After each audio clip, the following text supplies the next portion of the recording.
Новые стандарты жизни в жилом комплексе «Солнечный город Супер».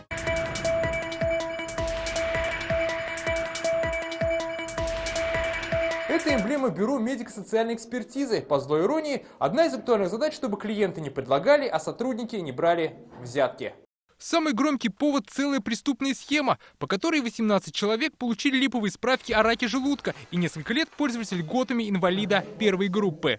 По отдельным документам граждан обращается, мы постоянно этот вопрос мониторим, контролируем. У нас поэтому есть составы, которые постоянно дела пересматривают при возникновении каких-то подозрений. Как отзываются в Минсоцзащиты, система контроля становится более четкой, что не должно допустить массовых фальсификаций. Эти люди приходят на свидетельствование, их видят, их знают, и поэтому, я думаю, здесь этот вопрос, он будет, если будут такие случаи, то они будут единичные, а не в большом количестве. В минувшем году за экспертизой обратились 75 тысяч человек, только 16 тысяч из них были признаны инвалидами. Это чуть более чем годом ранее. Как отмечают в правительстве, более тщательные проверки не должны проводить к волоките и безосновательным повторным обследованием больных. У нас человек, получается, приходит, затем мы его дополнительно направляем на дообследование, тем самым вызывая социальную напряженность. 7 тысяч повторно направленных на дообследование, цифра достаточно приличная. Еще и задача повысить знания специалистов, особенно на местах,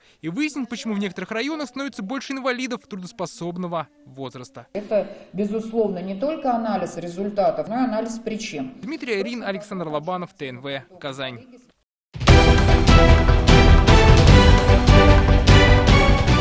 Все новости дня, выпуски программы «Новости Татарстана», программы и фильмы на сайте tnv.ru и на YouTube-канале ТНВ. Подписывайтесь.